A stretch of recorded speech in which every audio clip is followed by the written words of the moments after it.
Bismillahirrahmanirrahim. Innal hamdalillah nahmaduhu wa nasta'inuhu wa nastaghfiruh wa na'udzu billahi min shururi anfusina wa min sayyiati a'malina. Man yahdihillahu fala mudilla lahu wa man yudlil fala hadiya lahu. Ashhadu an la ilaha illallah wahdahu la syarika lah wa ashhadu anna Muhammadan abduhu wa rasuluh. Allahumma ati nafsi taqwaha wa zakkiha anta khairu man zakkaha anta waliyuha wa maulaha. Amma ba'du.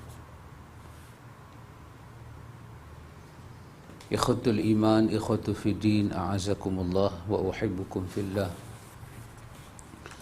Alhamdulillah, summa alhamdulillah. Alhamdulillah, ikhwatul iman, kita boleh sambung majlis ta'lim kita, alhamdulillah.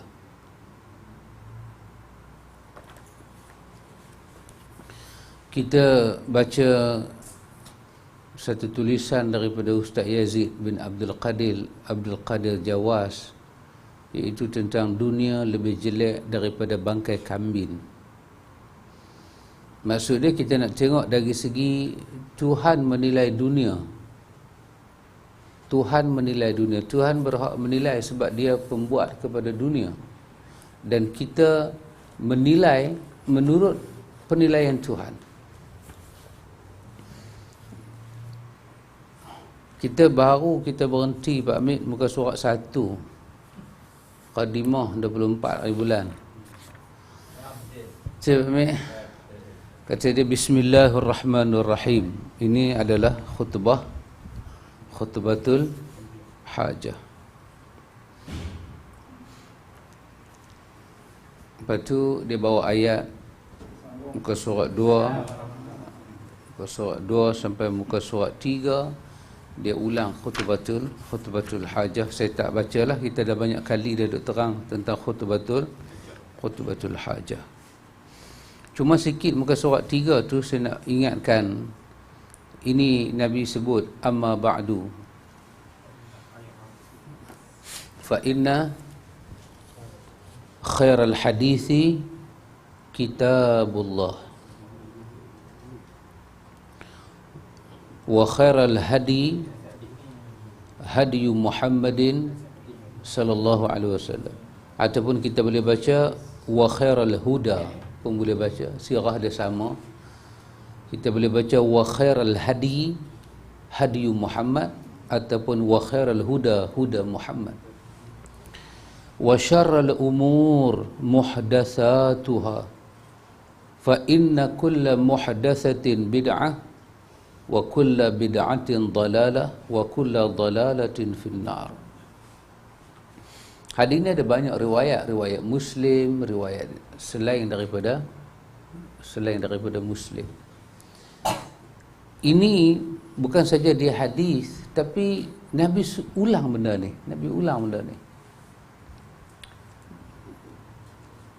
Kita kata fa inna khairal hadis, Nabi kata maka sesungguhnya sebaik-baik hadis, perkataan, kitabullah. Nabi kata kitab Allah.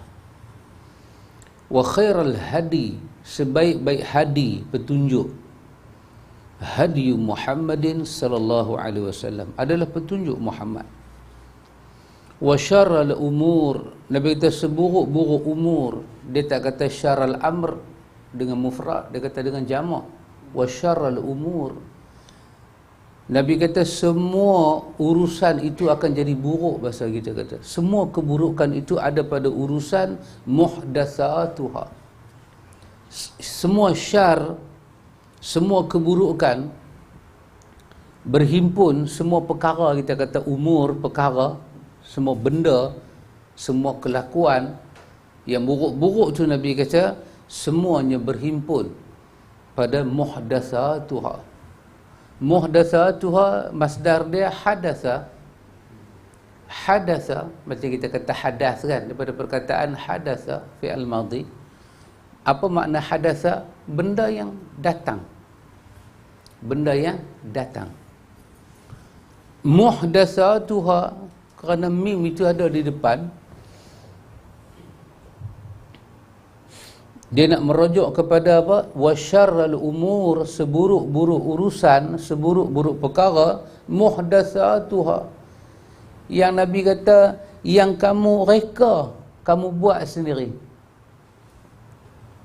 Fa inna kulla muhdatsatin bid'ah. Nabi kata setiap benda yang muhdatsah, setiap benda yang kamu reka, Nabi kata, itulah nama dia bid'ah. Bid'ah. Bid'ah juga dia ambil pada perkataan Arab bada'a. Maksud dia membuat, membikin, mengadakan. Itu maksud dia bada'a. Bid'ah dengan maksud kata kamu buat dia tak ada. Dia satu kerja yang kamu fikir, kamu kerah otak kamu tak ambil petunjuk aku. Nabi kata wa kullu dhalalatin. Nabi kata setiap dhalalatin, setiap bid'ah tu Nabi kata dhalalah. Dia adalah sesat. Ialah bahasa kita kata sesat kan. Dhalla bahasa Arab, dhalla.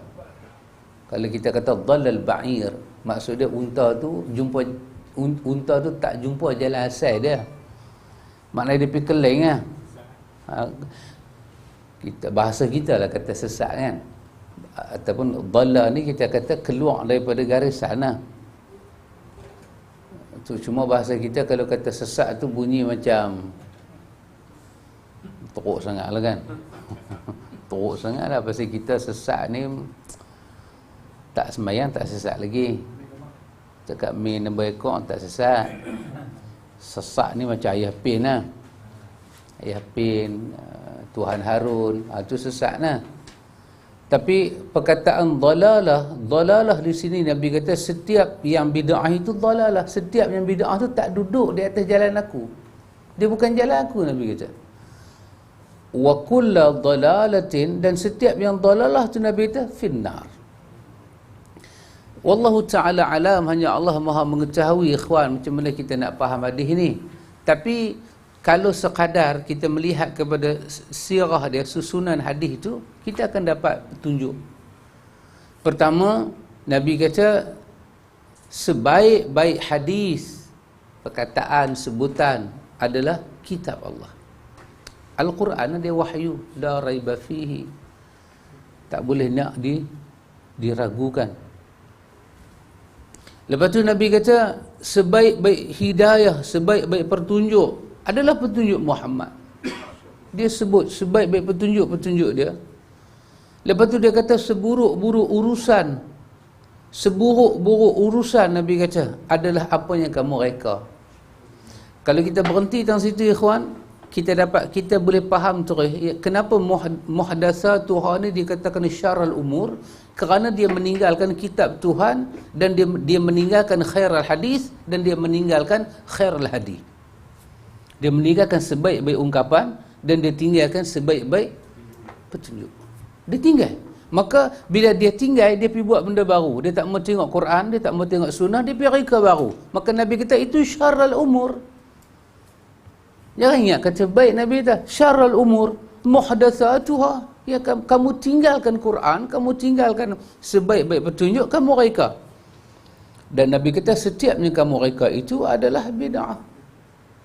Setiap yang kamu buat, setiap yang muhdath, kalau kita kata dia punya masdar, dia hadatha, setiap yang datang daripada otak kamu dan hawa nafsu kamu, dia bid'ah. Dia benda yang kamu reka. Jangan kata dia sandar pada aku. Nabi nak habaq kata muhdatsah ni dengan bid'ah ni bukan dari dia. Dia daripada otak kamu. Kalau dia hal agama daripada otak kamu, reka kamu, Nabi kata wa kullu bid'atin dhalalah. Kalau kita nak pindahkan bahasa wa kullu dhalalatin bid'ah ni dalam bahasa isi faham kita ni, cara kita nak faham, seolah-olah Nabi kata adakah setiap benda yang kamu reka tu boleh duduk di atas petunjuk? Sedangkan Tuhan hantar aku ni buat apa? Wa kullu bid'atin dalalah ni, seolah-olah kalau kita pindah bahasa kita lah Pak Amir, seolah-olah Nabi tanya pada kita, adakah benda yang kamu reka ni, benda yang kamu buat daripada diri kamu, dia boleh menjadi hidayah? Tak boleh, Nabi kata. Maka dia akan dapat tempat dalalah. Dan Nabi kata wa kullu dalalatin, dalalah ni tak mana Nabi kata di hari akhirat esok. Maka kerana itu daripada hadis ni selalu Nabi ulang, jangan tinggalkan petunjuk dia. Kita kata wallahu ta'ala alam, kita pun tak tahu sebab Nabi orang Arab, Nabi bercakap dengan sahabat orang Arab, maka tak timbul macam mana kita duk bincang lah ni. Orang duk bincang lah ni perkataan kulla ni, kullu. Kita kullu dengan makna kullu biba'. Kullu itu bukan makna semua, setengah. Saya tak tahu wallahu ta'ala alam daripada mana diambil kaedah bahasa Arab begitu. Mesti ahli bahasa akan lebih maklum. Kalau diambil daripada kaedah bahasa Arab kul itu dengan makna setengah, maka kita akan terpaksa terjemah setengah daripada benda kita reka, setengah daripada benda kita buat. Walaupun Nabi kata syarrul umur, kita kena kata tak, bukan semua kita reka itu buruk, dan bukan semua kita reka itu sesat, dan bukan semua yang sesat itu masuk ke neraka. Menasabahkah kita terjemah begitu? Ya, wallahu ta'ala alam, di mana kita dapat akal begitu, wallahu ta'ala alam. Dan bila orang berhujah lagu tu, kita pun tak mau cakap lah, kita sengap, sebab kalau kita bantah dia akan jadi banyak lagi masalah. Tapi pada kita, pelajaran kita, Nabi yang sebut benda ni. Kerana setiap muhdasah dan bid'ah ni, dia meninggalkan petunjuk Tuhan. Mana dia boleh jadi hasanah? Mana boleh jadi hasanah? Ya, apa salahnya kita tempat kita tahiyat kan? At-tahiyat, kita baca tahiyat kan? Tukar dengan Fatihah boleh tak? Niat kita baik lah. Bukan baca Quran. Tahiyat bukan Quran kan pakcik? Tapi Fatihah kalam Tuhan, apa masalah dia? Takkan sebahagian daripada orang yang salat dalam tahiyat dia baca Fatihah, ataupun lepas daripada tahiyat dia baca Fatihah, maka kita kata sebahagian daripada amal dia tu baik. Nanti apa yang Nabi tinggal pada kita nak letak tak mana dalam senarai. Wallahu ta'ala alam. Baik, muka surat 4 dia kata, sesungguhnya kehidupan di dunia adalah kehidupan sementara, fana dan akan hancur. Dunia adalah kesenangan yang memukau, mempersona dan menipu manusia.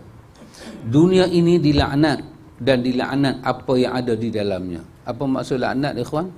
Dalam pelajarannya silam saya dah terang dah makna laknat, dijauhkan daripada kebaikan.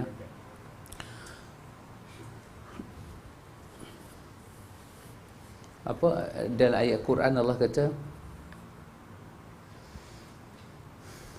satu ayat Allah sebut satu ayat, bila Allah sayang dengan satu hamba Allah dia tu, Allah kata inna rahmatallahi qaribun 'alal muhsinin. Sesungguhnya rahmat Allah ni cukup dekat dengan orang yang suka buat baik. Jadi orang tu terkeluar daripada laknat. Sebab laknat ni maksud dia ai ab'adahu minal khair. Dia dijauhkan daripada kebaikan. Itu makna laknat. Itu makna laknat di dunia. Makna laknat di hari akhirat, sabbahu wa akhzahu, dia akan sabbahu, dia akan dimaki di hadapan Tuhan. Di hari akhirat dia akan dipermalukan.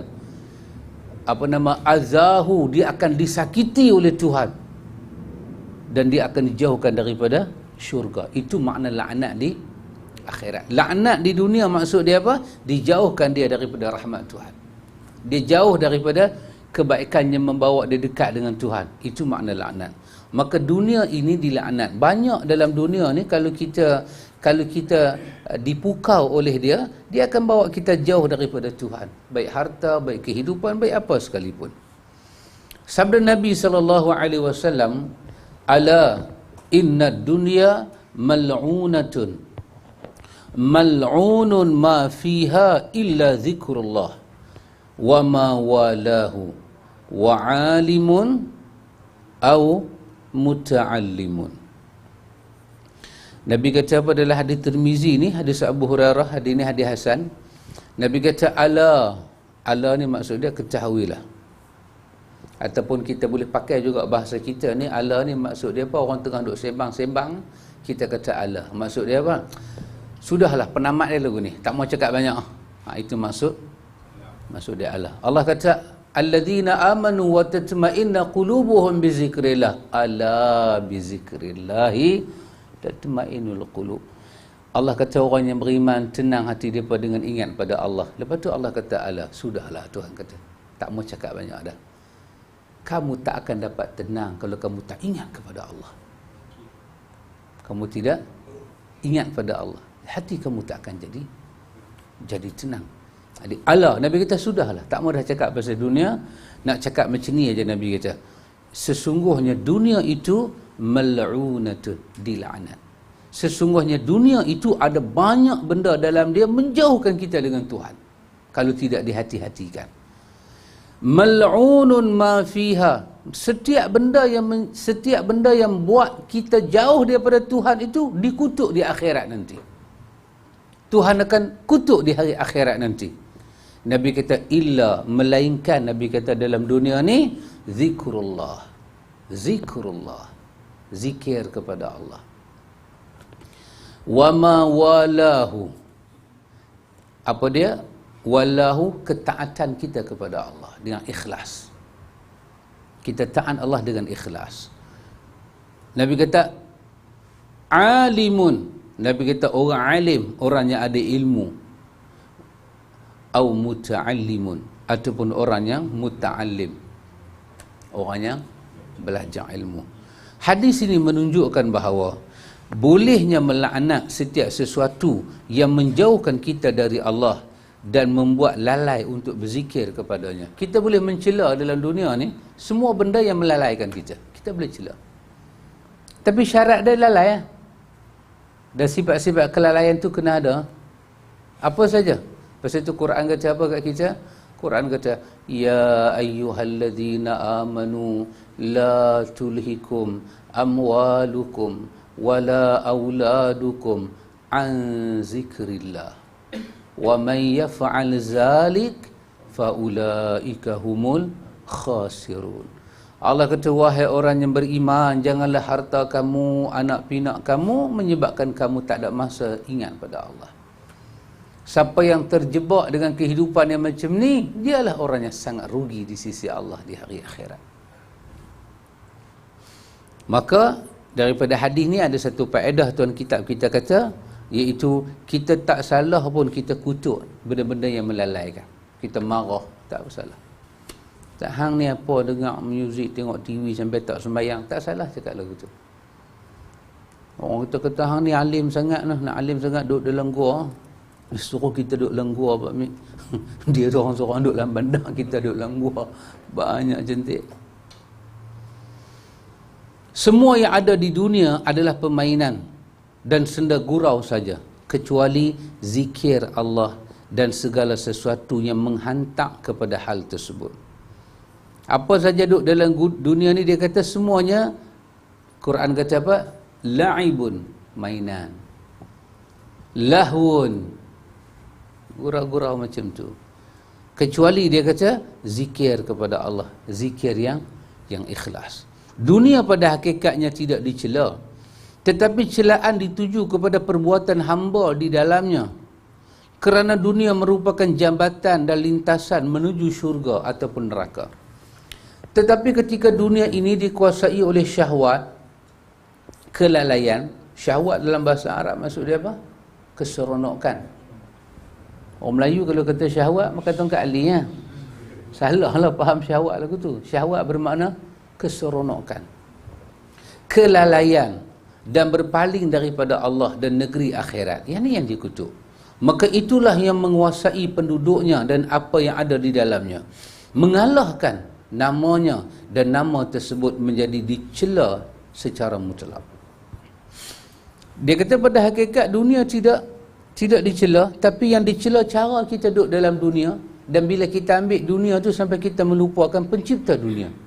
Dan kita dah macam tak ada keyakinan dah nak balik bertemu Allah di sana. Dan kita macam tak ada keyakinan bahawa kehidupan di sana lebih baik daripada kehidupan di sini. Dah hilanglah kita punya confident. Maka ini yang sangat dicela.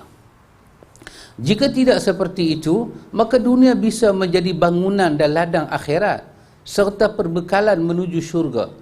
Di dalamnya jiwa manusia memperolehi iman, mengenal Allah, mencintainya dan mengingatinya kerana berharap keredaannya, dan sesungguhnya kehidupan terbaik yang dapat oleh penghuni syurga di dalam syurga iaitu kerana apa yang telah dia kerjakan di dunia. Kita tak kata dunia seluruhnya ini dilaknat, tidak. Tapi ada beberapa benda yang boleh menyebabkan kita dilaknat. Sebab mustahil Tuhan buat langit, buat bumi, buat pokok-pokok cantik-cantik macam ni, lepas tu Tuhan laknat dia. Tidak. Sebab bekal nak bertemu Tuhan di hari akhirat kena buat di dunia lah. Pasal tu ada barakah. Quran kata apa dalam surah kita dah baca selalu ayat tu, walau anna ahlal qura amanu wattaqau lafatahna alaihim barakatim minas samai wal ard. Kalau penduduk bumi itu beriman dan bertakwa pada Allah, Tuhan buka daripada lafatahna alaihim, Allah buka ke atas mereka itu barakah. Barakat, dia guna perkataan jamak, barakat, bukan satu berkat turun daripada langit dan bumi. Mustahil tempat itu dilaknat tiba-tiba berkat turun, mustahil lah. Maka yang dikutuk itu kata dia apa-apa yang membalingkan kita daripada Tuhan.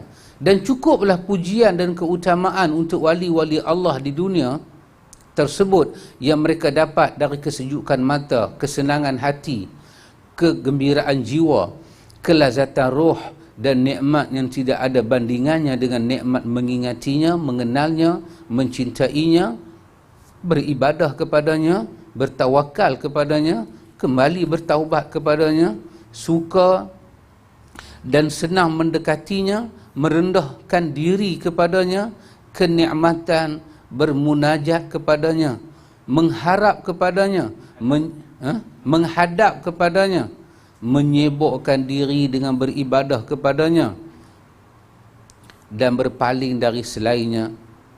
Di dalamnya terdapat perkataan Allah, wahyunya, pertunjuknya, ruh yang disampaikan. Orang yang duduk dalam dunia ni, dia kata dia akan dapat nikmat-nikmat ni. Bila dia dapat nikmat ni, dia akan dirahmati oleh Tuhan. Dia akan, pasal tu ikhwan tengok bila sampai ayat dalam surah Al-Isra, yas'alunaka 'anir ruh, Allah kata qul ar-ruhu min rabbi amri wa ma utitum minal ilmi illa qalila. Dia bertanya pasal roh. Apa masalah roh ni? Roh ni bukan masalah duduk dalam badan dia keluar dengan makna mati saja. Dia bertanya tentang roh, kehidupan roh tu. Allah kata ar-ruhu min amri rabbi. Kamu tak tahu apa pasal roh. Roh makan apa, roh hidup macam mana, roh sengsara macam mana, dia damai macam mana, kamu tak tahu. Tuhan yang menghidupkan dia dengan cara. Dia ada hubungan dengan Tuhan.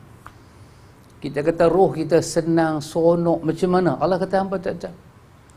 Di antara benda yang roh dapat, ini dia kata, bila roh itu dia boleh berhubung dengan Allah Ta'ala, roh tu dapat kesejukan mata. Roh tu dapat.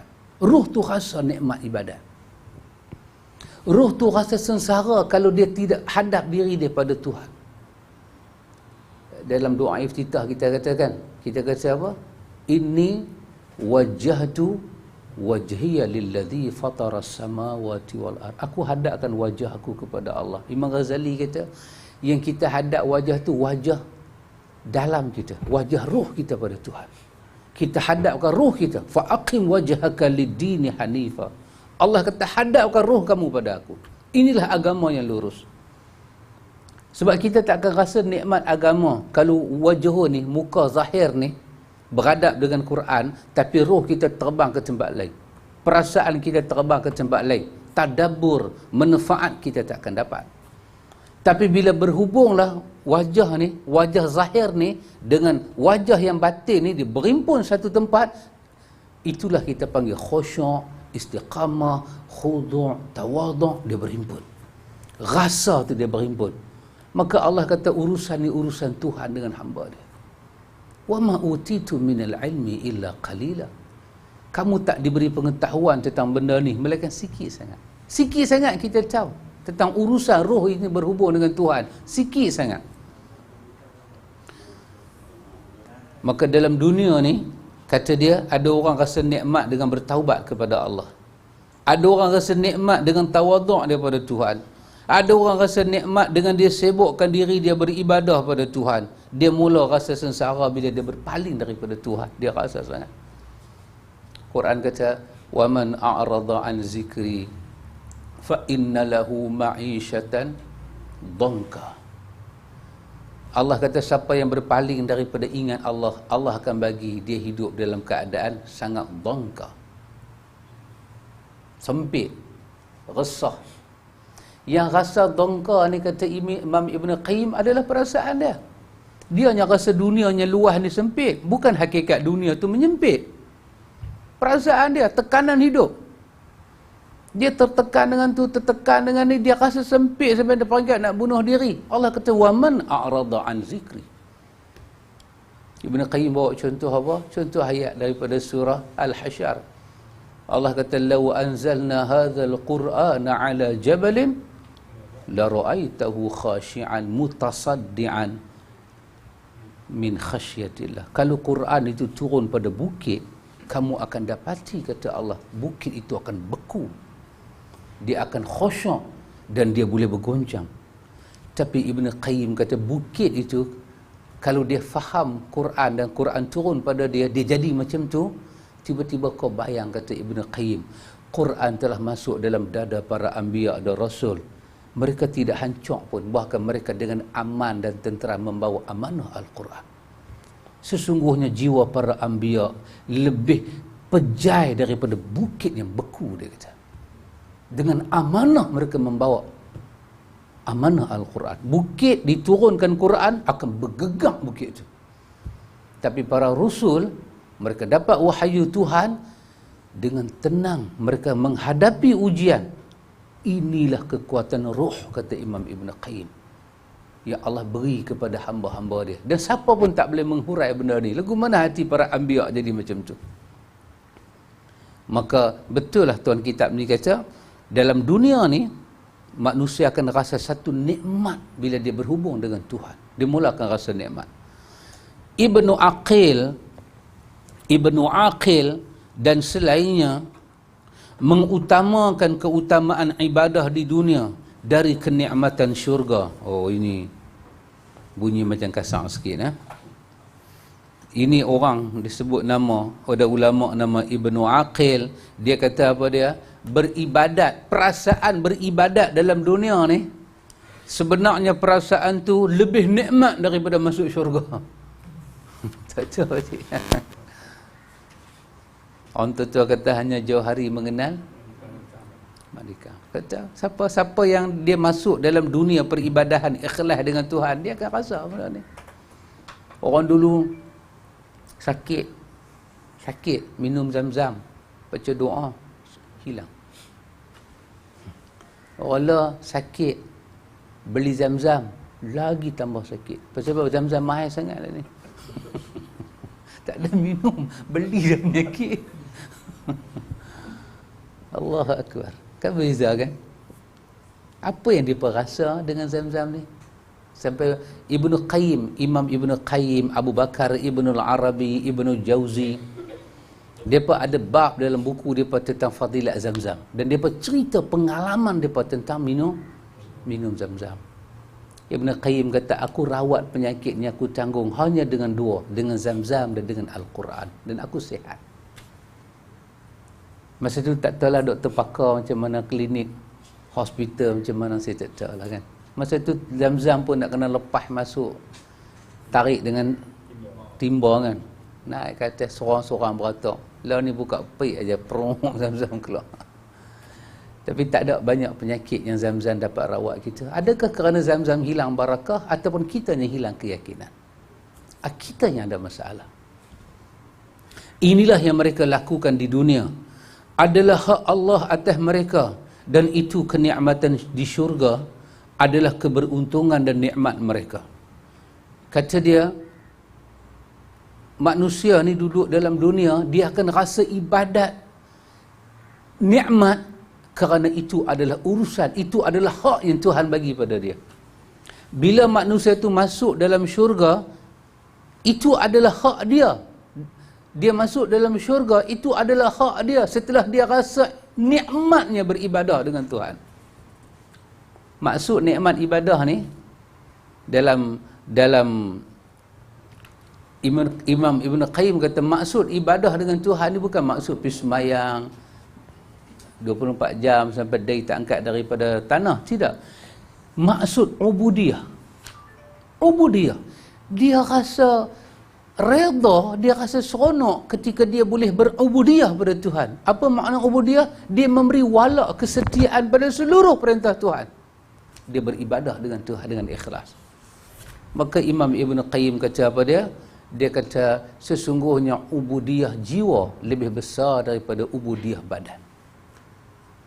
Ubudiyah jiwa ni, dia kata ubudiyah qalbiyah ni, qulub ni, ubudiyah jiwa ni dia kata aksar wa a'zam min ubudiyatil jawarih, daripada ubudiyah tubuh badan. Kadang-kadang tubuh badan yang tunduk dan yang taat dia tak rasa apa, tapi kalau jiwa mula rasa, tubuh badan tak menanggung beban apa-apa pun untuk taat pada Tuhan.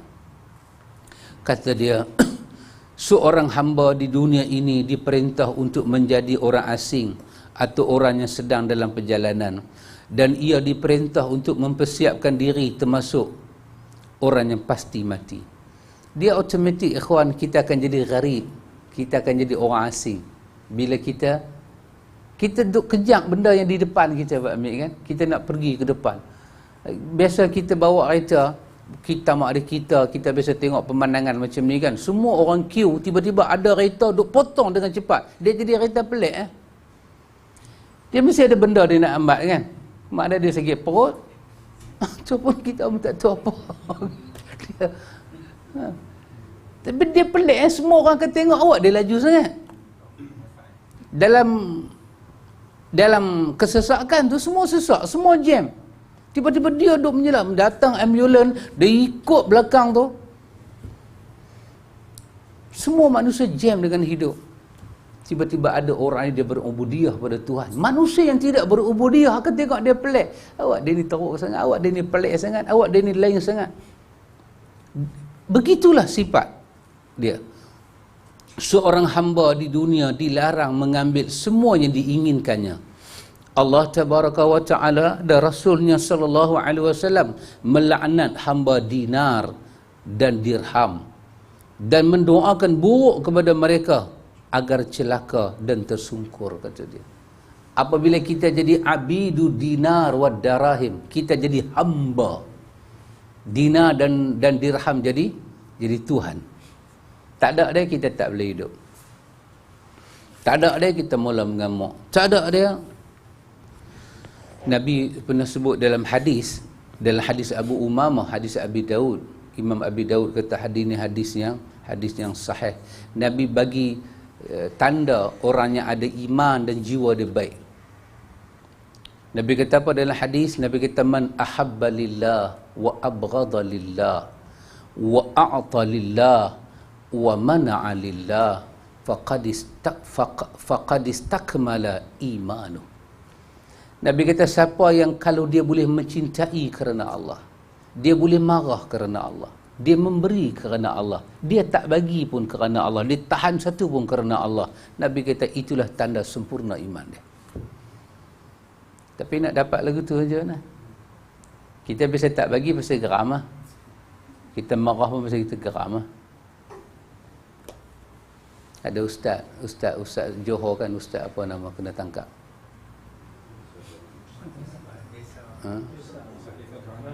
Saya nombor 12, dia nombor 16. Tak apalah, kena tangkap ni benda biasa. Tapi ada orang hantar. Orang kata alhamdulillah lah depa ni kena tangkap, ajak depa ni sikit. Kan? Apa Nabi, kita duk baca Riyadhus Salihin. Nanti kita jumpa hadis. Apa Nabi sebut? Tapi yang sebut tu ustaz. Apa Nabi sebut? Nabi kita jangan bergembira di atas duka orang. Kan? Nabi sebut jangan bergembira di atas duka orang. Nanti apa Tuhan buat? Tuhan beri kawan yang berduka itu gembira, Tuhan ambil duka dia, Tuhan letak atas kita. Itu yang apa nama ni apa? Cik Nomah, kenal Cik Nomah? Nampak anak bapa apa ni? Harun kan? Normah kan penyanyi terkenal kan? Normah nama dia. Normah. Dia nyanyi lagu, ada ubi, ada batas. Ada hari, dia ku balas. Tapi yang nak balas tu siapa dia? Tuhan. Tuhan balas. Bila orang cakap lagu tu, apa kita tahu ikhwan? Kekosongan jiwa dia daripada iman. Kekosongan. Ada ruang kosong dalam jiwa dia. Pasal tu dengan Tuhan ni kita tak boleh tipu dengan uniform. Kita pakai serban ke, kita pakai jubah ke. Tapi kalau jiwa kita kosong, kita tak boleh tipu dengan Tuhan. Tuhan akan zahirkan. Bila orang baik, dia tengok orang lain berduka cita kan, apa dia akan buat? Dia akan bersimpati. Kita boleh kata tak ada cara lain ke ini. Saya tak tahu lah, saya tak kenal ustaz tu. Tapi kerana dia kena tangkap semalam, saya duduk tengoklah dia punya YouTube. Antu tengok, kita bagi, kita angkat dia naik. Di satu pihak kita jijak dah, satu pihak kita lambung dia naik. Orang mula tengok siapa dia, ustaz ni. Saya rasa lah pakcik, ceramah dia tu 1000 kali ganda lebih baik daripada kuliah yang saya buat. Bahasa dia lembut. Saya tak ada bahasa lembut, pakcik, kasar. Saya tak arti lembut-lembut. Saya beranak tuan gajah. Tuan gajah sama tu dengan Nabi kan?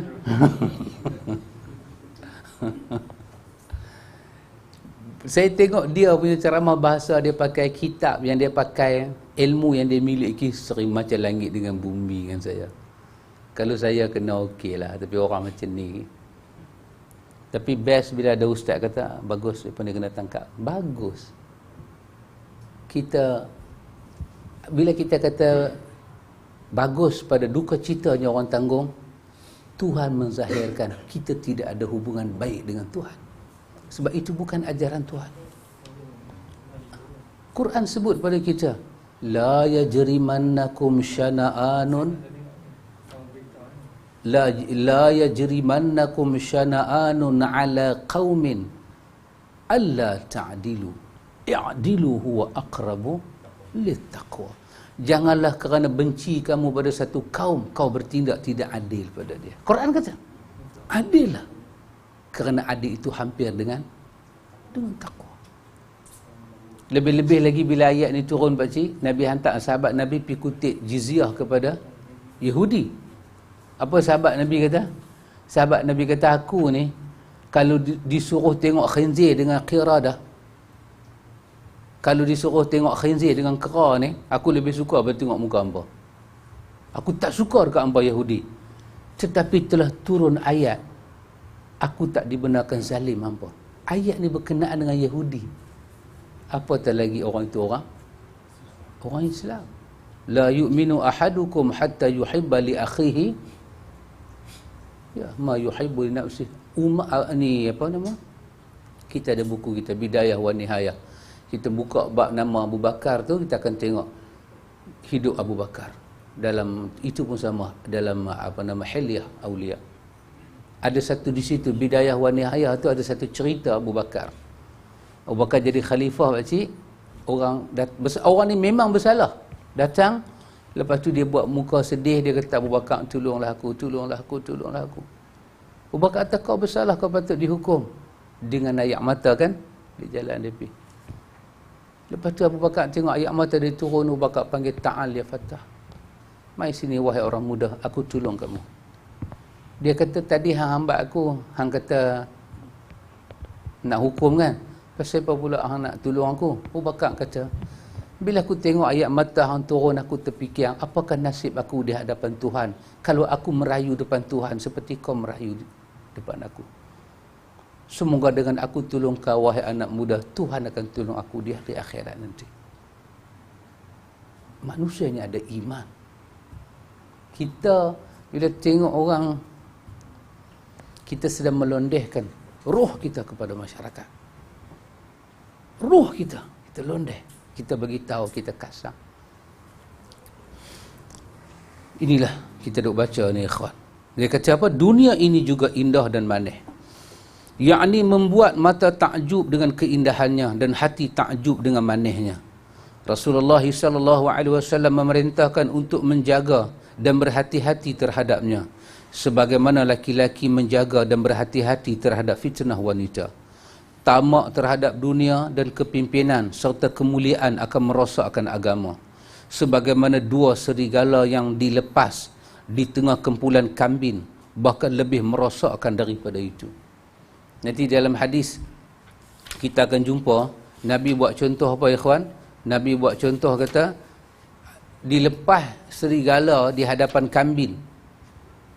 Serigala tengok kambing, kita nak kata apa? Kenuria. Sakannya kenuria. Nabi kata serigala tengok kambing, Nabi kata kurang kerosakan dia lagi, tetapi kecintaan kamu pada dunia dan harta merosakkan agama kamu lebih daripada serigala tengok kambing. Macam mana? Kucing tengok ikan, okeylah dia kucing kan. Kucing kalau makan ikan, kita marah pula kucing. Tapi kucing nak makan burger, memang perangai dia makan ikan. Seorang hamba di dunia seperti pengendara yang berteduh di bawah pohon. Dia beristirahat sesaat kemudian meninggalkannya. Orang dalam antum, setiap bahasa yang dia pakai ni semua ada dalam hadis. Bahasa-bahasa yang ustaz kita pakai ni semua ada dalam hadis. Nabi kata kita dengan dunia macam raqib, orang yang berkenderaan kan, tahta zillal syajar, jalan nak tumpang teduh pokok. Bila kita dah selesai dah rehat kita, Nabi kata fataraka, kita akan tinggalkan pokok tu, dan kita akan summa raha wa taraka, kita akan pi dan tinggalkan. Inilah hakikat keadaan penduduk dunia semuanya yang Rasulullah SAW menyaksikannya, tetapi anak-anak dunia tidak melihatnya. Inilah kita kena percaya. Ini pun ada dalam hadis daripada ada dalam kitab Al-Fitan oleh Imam Khuzai. Nabi tengok dunia ni, Allah bagi Nabi tengok awal sampai akhir macam diletak telur atas tangan kita. Kita boleh belek semua. Yang mana umat, dia kata apa? Anak-anak dunia tak dapat lihat, tapi baginda telah lihat. Sampailah tahap bersihnya hati baginda, dia nampak dunia ni dengan penilaian Tuhan, sampai orang yang fitnah bini dia pun dia boleh maafkan. Saya tak tahu, kadang-kadang kita baca sejarah Nabi kena fitnah ni, kita boleh menangis. Fitnah diri kita, pakcik, kalau orang kata ke kita, hang ni jantan tak guna, perempuan bukan seorang, banyak. Kita kata, it's okay lah, aku jantan, aku playboy. Cakap lagu tu habis ha? Tapi bila orang tuduh bini kita, jam kita, playboy pun ke mana, play apa pun pergi mana dah, player pun tak ada. Antum bayang, dia Rasulullah tamparan kena pada isteri ni, sebulan Nabi tersandang tak keluar rumah. Memang di sisi orang Arab ni, kalau kita calakkan bini dia, aib seumur hidup. Sampai Aisyah terasa apa yang Ali sebut kan, masuk dalam. Bila orang tanya kat Aisyah kan, masa Nabi sakit, siapa main papah Nabi pergi sembahyang? Aisyah kata dua orang. Aisyah kata orang itu dan Al-Fadl, orang itu dan Al-Abbas. Pasal apa seorang disebut nama, lagi seorang dia kata orang itu, pasal lagi seorang tu siapa dia? Sayyidina Ali. Dia terasa dengan ayat Sayyidina Ali. Ayat Ali kata, ya Rasulullah, perempuan bukan seorang, sudahlah Allah ganti. Terasa macam aku buat ke benda ni. Itulah hari pertama dalam hidup Aisyah bila dia kata nak balik rumah Abu Bakar. Nabi tak kata huk, Nabi tak kata hak, Nabi tak tahan dia.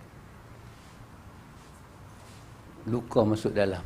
Nabi tak keluar rumah. Allahu Akbar. Tapi Nabi nampak dunia kan? Tapi hari orang yang kata dekat bini Nabi lebih kurang tu mati, Nabi boleh pergi doakan dia. Kerana Nabi dah tengok dunia ni daripada hujung sana hujung sini, daripada depan sampai belakang. Apa yang dia nak dendam dengan orang kalau dunia ni macam mana bangkai di sisi Tuhan. Dia kata di sini kita ni anak dunia tak dapat tengok benda tu.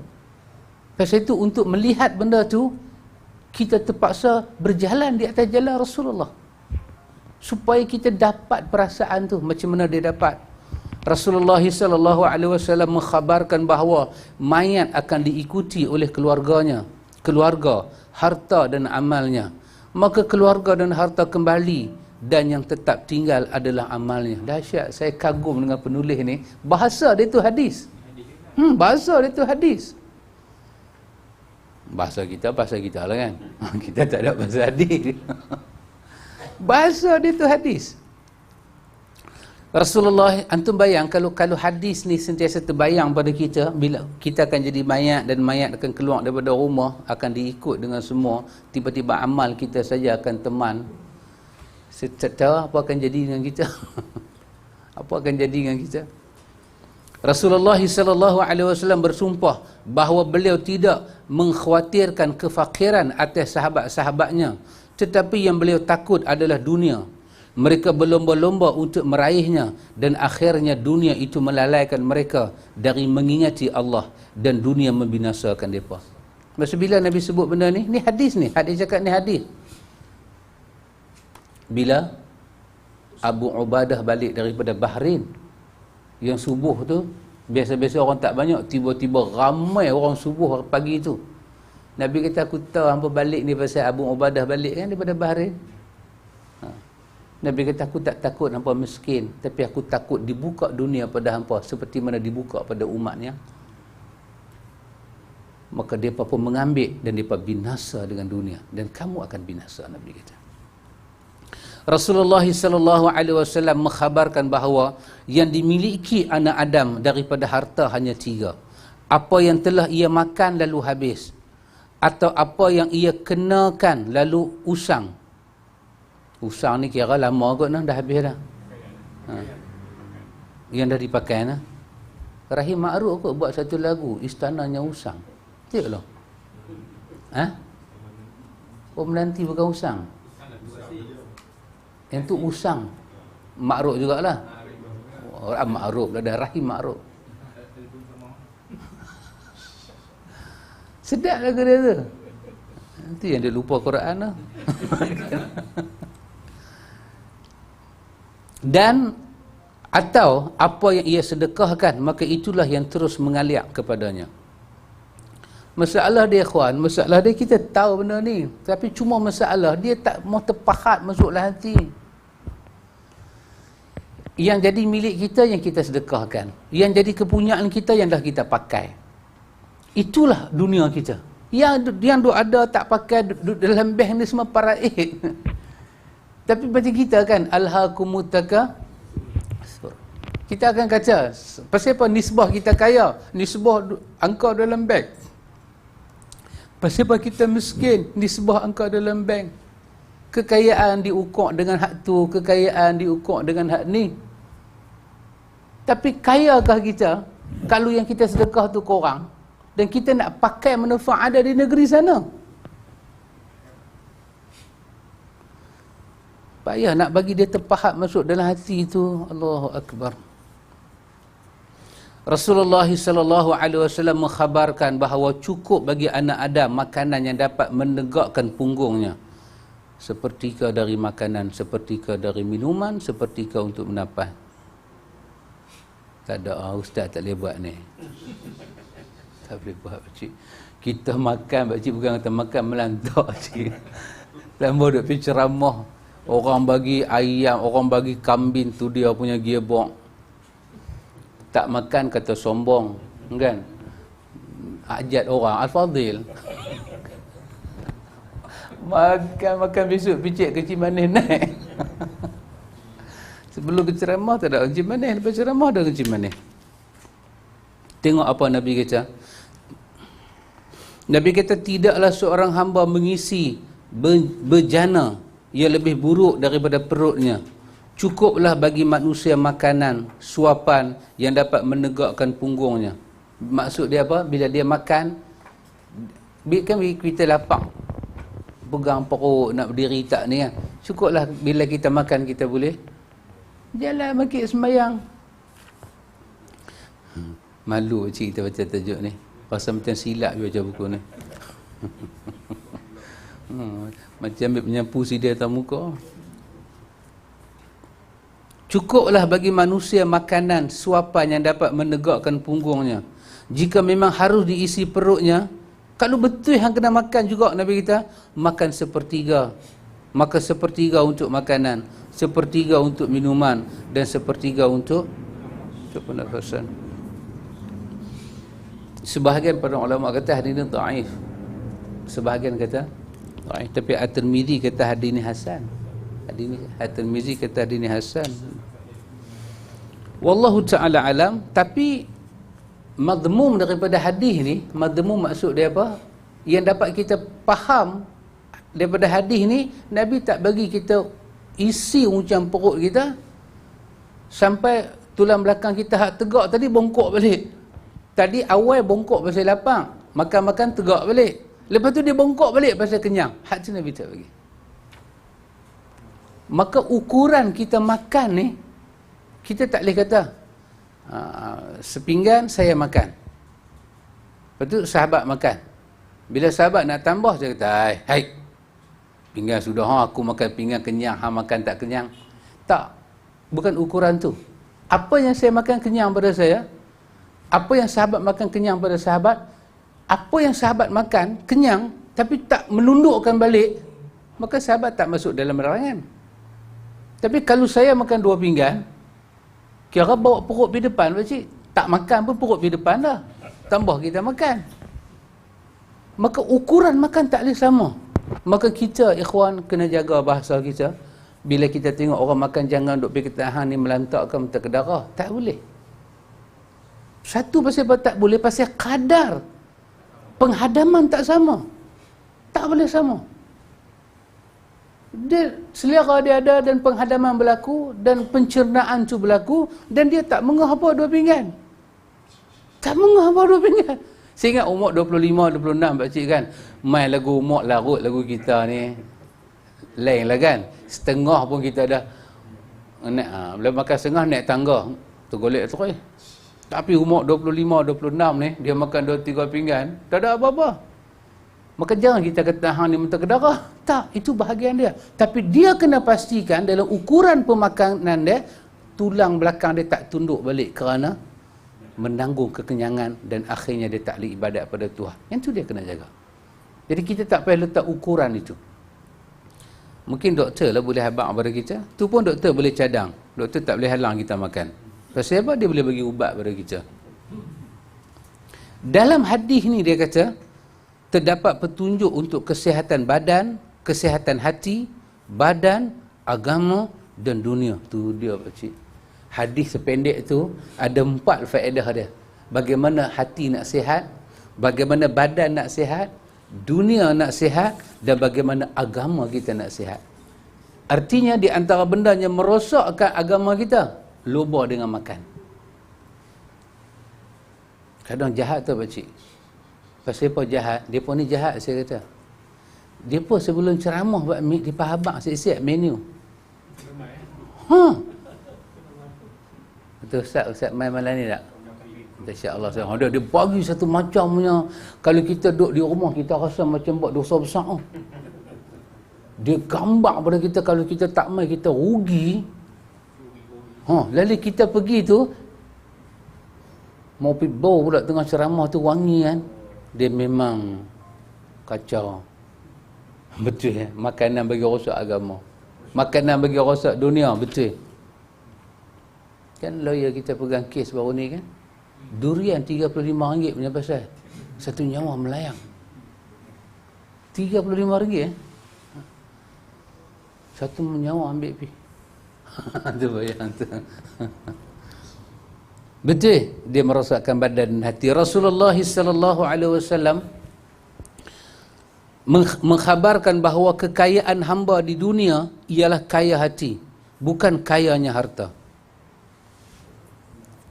Ini nisbah apa dah? Tazkiyatun nufus. Kita akan balik bertemu dengan Tuhan. Tuhan akan hisap kita kaya ke miskin, kaya ke miskin. Di dunia kita ada ta'rif. Rasulullah sallallahu alaihi wasallam memohon kepada Allah agar rezeki beliau di dunia sebagai memakan pokok menghilang rasa lapar. Tahulah ikhwan, menanam makanan pokok yang menghilangkan rasa lapar. Tahulah ikhwan, kita berhenti dekat ni, kita tengok Rasulullah ni. Tahu. Betul ya? Uswatun hasanah. Quran kata wa innaka la'ala khuluqil azim.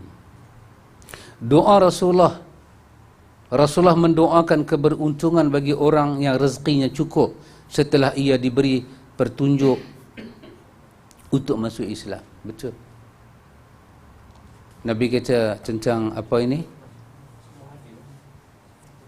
Orang yang apa Nabi kata? Orang yang beruntung. Kan Nabi kata siapa yang dihidayahkan dia pada Islam dan diberi rezeki yang cukup. Rasulullah sallallahu alaihi wasallam mengkhabarkan bahawa barang siapa yang menjadikan dunia sebagai tujuannya, maka akan Allah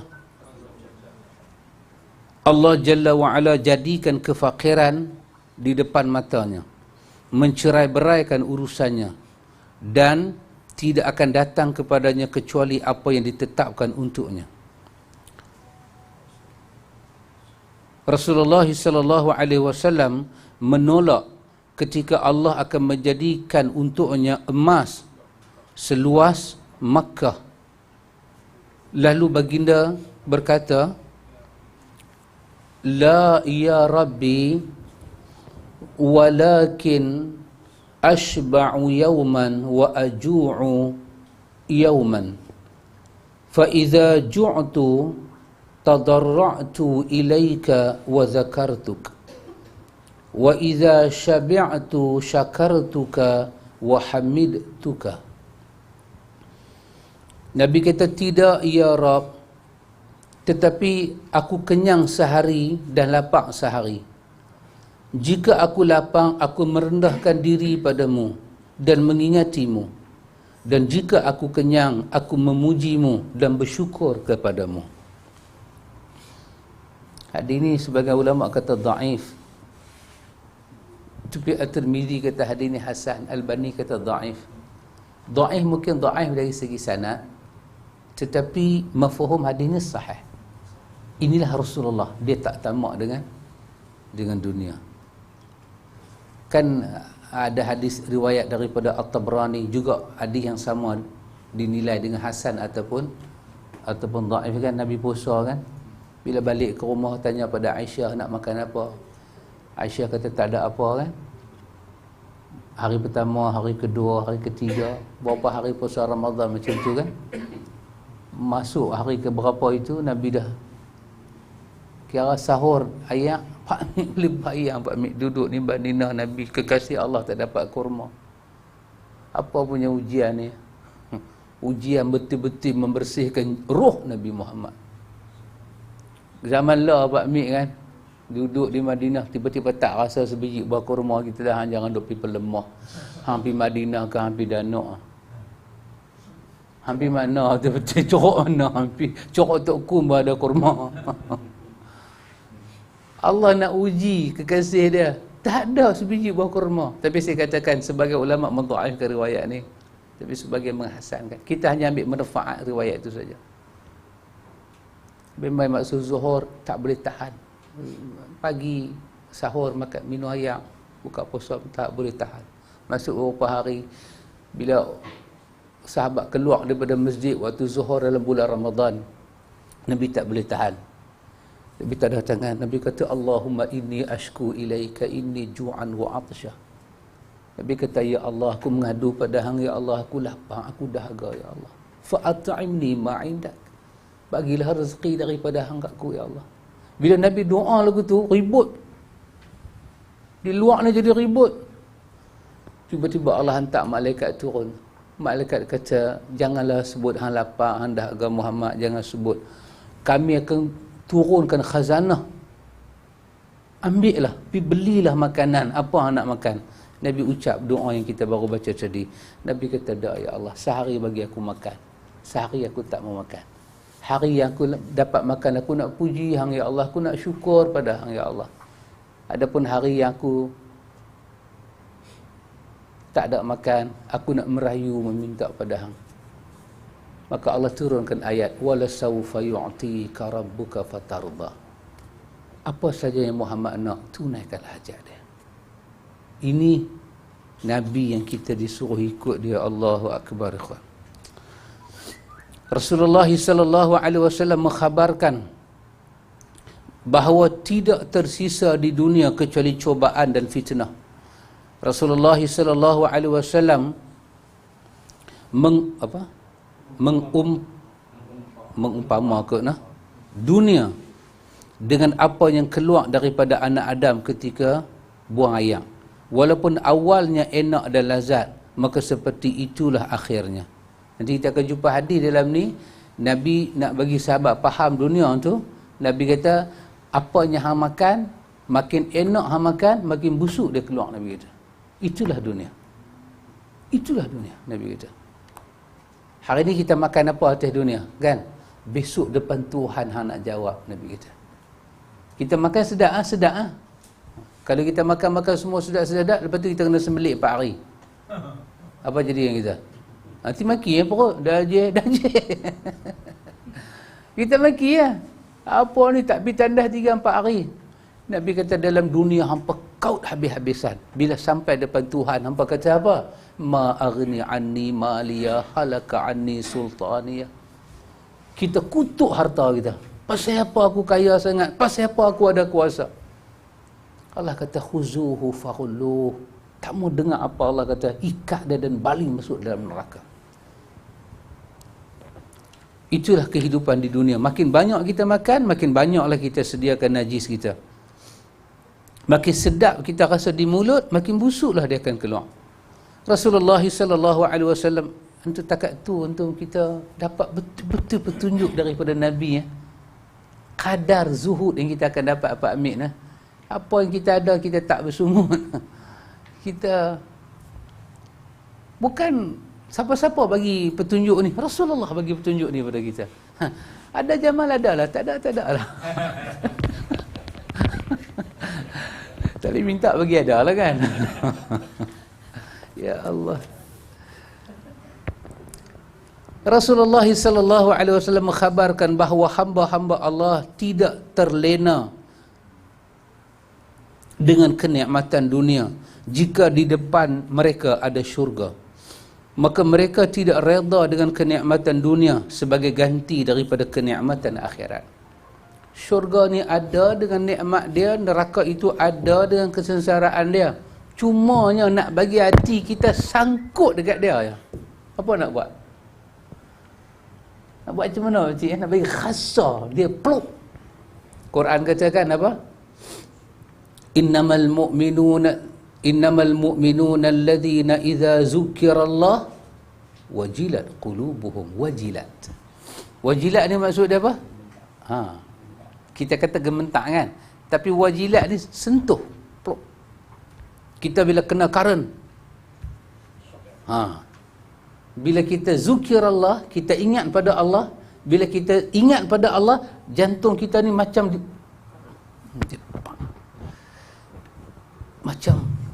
tergemam. Macam kadang-kadang kita baca Quran, kita tengok makna dia, terkejut kita. Jantung kita ni dia pernah tak rasa jantung goyang?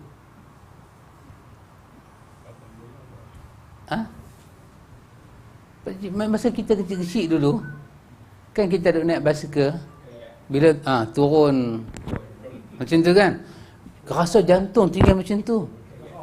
Berderap, hilang jantung. Itu nama dia wajilat. Dia ada satu benda, nah, dia sentuh dia pergi. Kita nak bagi rasa yang tu. Nasihat ni Nabi sebut, siapa yang nampak syurga depan mata dia, dan memang ada sahabat mai jumpa Nabi. Sahabat kata, ya Rasulullah, aku seakan-akan nampak syurga dan kenikmatan dia. Nabi kata, bertambahlah iman kamu, terutama pada hari Badar kan, pada hari Uhud. Berapa banyak sahabat bau syurga? Kita dah khatam dah buku tu, Pak Mik Umar Pak Long kan, yang sahabat bau syurga, balin buah kurma, bau syurga wangi. Nak makan pun tak murah, tak ada. Tak ada dah nak pergi syurga. Ya Allah. Rasulullah sallallahu alaihi wasallam mengkhabarkan bahawa keselamatan generasi yang pertama umat ini dengan zuhud dan yakin, dan binasanya akhir umat ini dengan sifat bakhil dan panjang angan-angan. Nabi habaq pada kita. Nabi habaq apa pada kita? Nabi kata kejayaan keselamatan umat dahulu, Nabi kata, kerana mereka zuhud dan yakin pada Allah. Binasanya umat akhir zaman kerana sifat bakhil dan dia panjang angan-angan. Cinta dunia dan kepimpinan merupakan sebab yang memasukkan manusia ke neraka. Aduh, ya Allah. Cinta dunia dan kepimpinan, gila nak jadi pemimpin. Jadi pemimpin tak apa, tapi jangan anggap ambil orang gila jadi pemimpin. Jadi pemimpin tak apa, tapi bila dah kena apa, hubur riyasah, hubul jah, dia nak apa, dia dijulang. Cinta dunia dan kepimpinan merupakan sebab yang memasukkan manusia ke neraka, sedang zuhud di dunia merupakan sebab yang memasukkan manusia ke dalam syurga. Mabuk terhadap cinta dunia lebih dahsyat daripada mabuk kerana minum khamar. Kerana orang yang mabuk dengan cinta dunia tak akan sedap kecuali setelah ia masuk liang lahat. Dan dunia ini dapat menyihir akal dengan sebesar-besar sihir. Tahu Pak Mik, bahasa Tuhan bagi kat dia. Cinta dunia akan memalingkan seseorang daripada cinta kepada Allah dan berzikir kepadanya. Dan barang siapa yang hartanya membuat dia berpaling daripada zikir kepada Allah, maka dia termasuk orang yang merugi. Jika hati berpaling dari zikir kepada Allah, maka akan ditempati oleh syaitan dan ia memalingkannya menurut kehendaknya. Setan duduk tempat hati kita dan dia kira kita macam jadi kenderaan dia, steering dia pegang. Segala kecemasan, kegundahan, kesedihan berasal daripada dua perkara. Pertama, kata dia, cinta dunia dan tamak terhadapnya. Kedua, sangat kurang dalam melakukan amal-amal kebaikan dan ketaatan. Hadis Sauban kan, penyakit wahan kan, hubbud dunia wa karahiyatul maut. Sayang dunia dan takut mati. Selalu saya katakan, apa makna hub, ikhwan? Hub ni cinta kan. Kalau kita ambil perkataan hub, kita kata hubbu Rasulullah. Hub Rasulullah, cinta Rasulullah. Dia sifat hub tu dia sama. Hub tu nak kamus kita buka pun dia sama. Apa dia? Izhar al-mahabbah. Pak Long dalam tajwid bila kata izhar, maksud dia nyatakan. Baru ni ada saya confuse dengan tajwid. Apa budak tu tanya, saya jadi bengang. Bukan bengang marah ni. Jadi tak boleh nak jawab. Jadi bengong. Dia tanya kat saya, idgham ma'al ghunnah dengan wajib al-ghunnah sama ke? Sama-sama. Hukum tak sama. Oh, bunyi sama. Oh. Wajib al-ghunnah? Oh, ma'al ghunnah?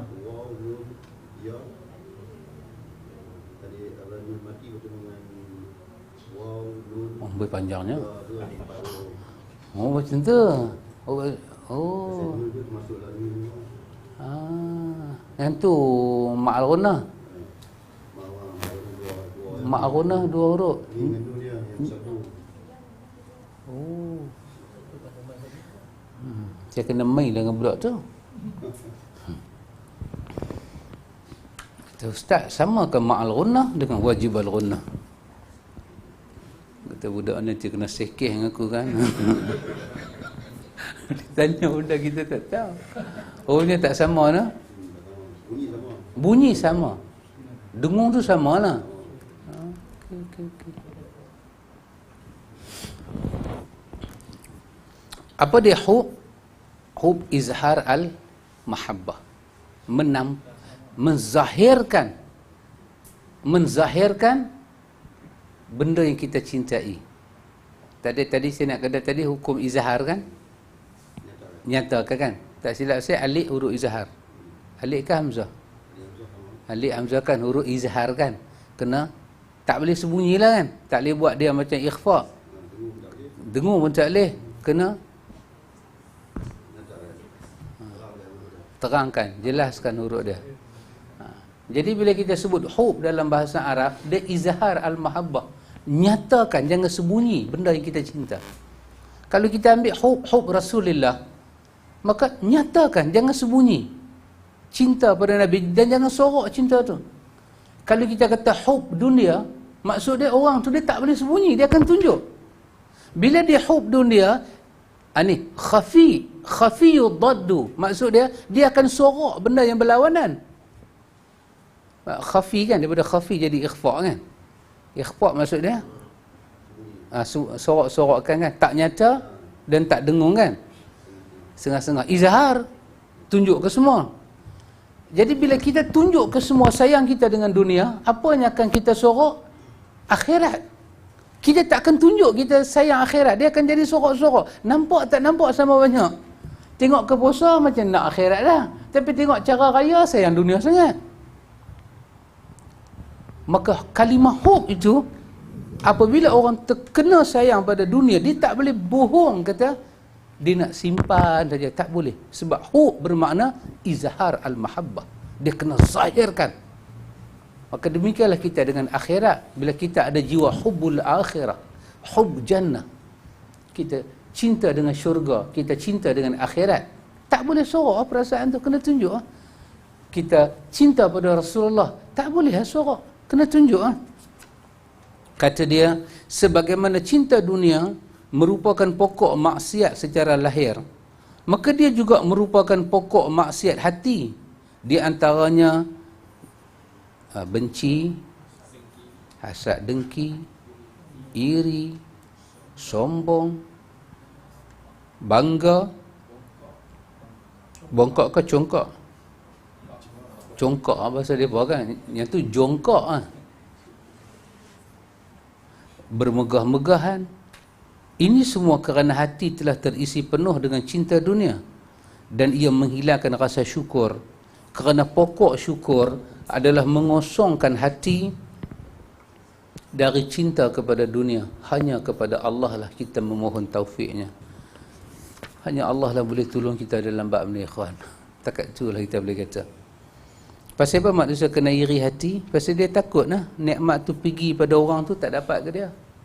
Dia takut lah, dia kena buat sesuatu. Fitnah ke, peleceh ke, peburuk ke, dia kena buat. Dia kena buat, dia nanti kena. Benda-benda ni dia kena. Itu yang kita cakap bahawa ni kan Bal'am bin Ba'ura kan. Boleh bayang, dia duduk dengan Nabi Musa, lepas tu dia boleh tadah tangan, dia kata, ya Allah binasakan Musa. Apa yang Bani Israel bagi kat dia? Segala-gala. Maka kena dia. Dia takut. Kata dia, buku yang ada di hadapan pembaca ini, penulis beri judul Dunia Lebih Jelek dari Bangkai Kambing. Rupanya kita duk baca ni Pak Mik, Muqaddimah. Cara baca ingat masuk bab dah. Muqaddimah dia kata.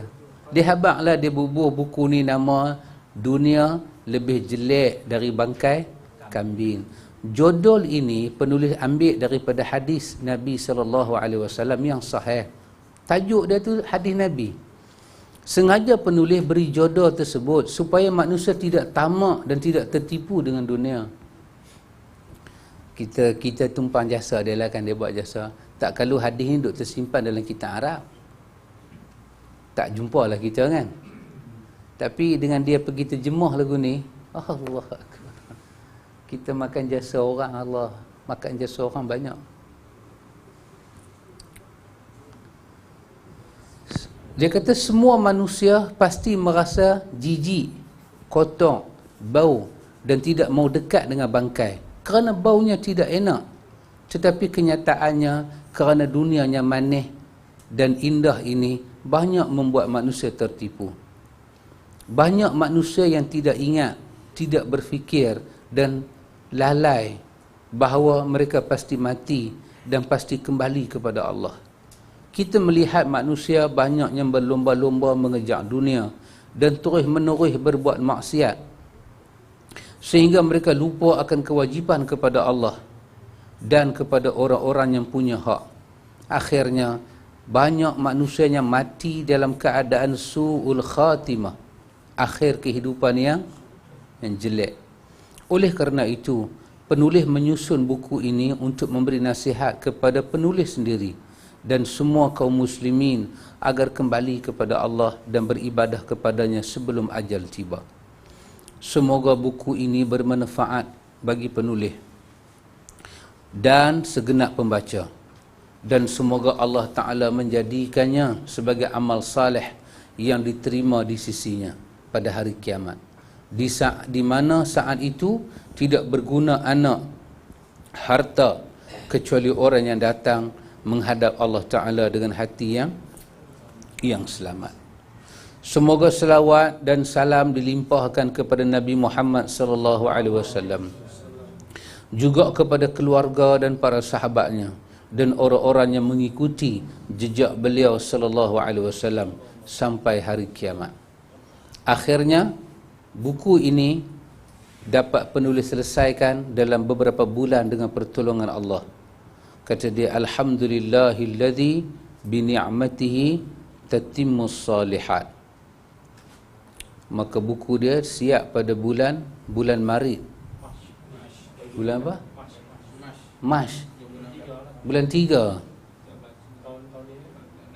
2016. Baru 6 bulan. Ya Allah. Kita dapat baca nah. Alhamdulillah, Allah bagi kat kita. Penulis kita duduk di Bogor. Kena tanya kepada tak boleh tanyalah lah September dah.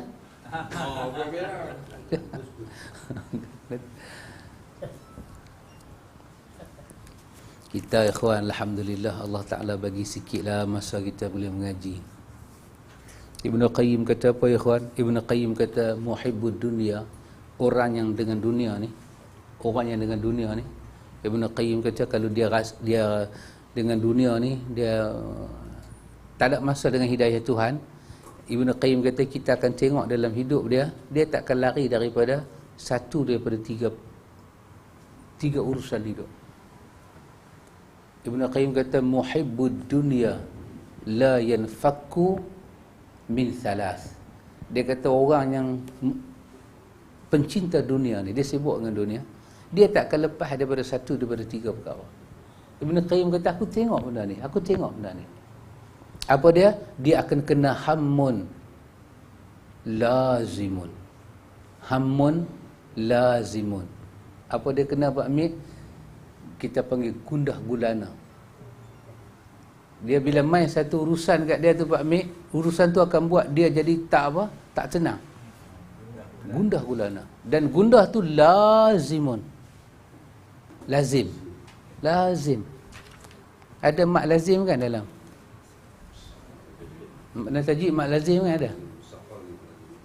Amboi panjang lah. Tak biasa dengar dulu. Apa? Pak Lahabat kan maki saya. Ada apa? Belik. Oh, mak lazim berat, mak lazim ringan. Asyik lah. Apa tu? Mukhaffaf Musaqqal. Oh, dahsyat. Ha? Oh, ada lagi mak lazim. Berapa banyak mak yang duduk sini. Mak jaiz saya tahu, mak wajib saya tahu, mak wajib saya tahu. Iza ja tu mak wajib.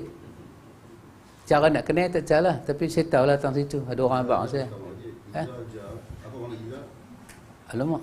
Iza mana Apabila telah datang. Apabila telah datang dua huruf bahasanya. Itu mak jaiz kan. Kalau mak wajib dia satu huruf.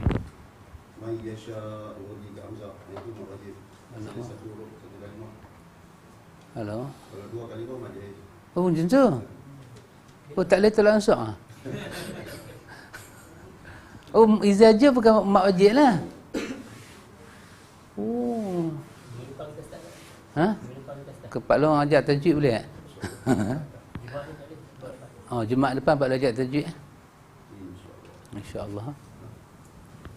Tak apa, takat tu abang tibang. Duk silap ada mat pun. Insya-Allah minggu depan kita sambung bab yang pertama. Bab yang pertama, Din Habak kata dunia adalah kesenangan yang semu, bukan semu maksud dia. Kesenangan yang kena tanya Agus pula. Apa semu ni? Kena tengok komus, lupa nak tengok tadi. Kita ada berapa bab? Kita ada berapa bab? Bab pertama kita lebih kurang duk ada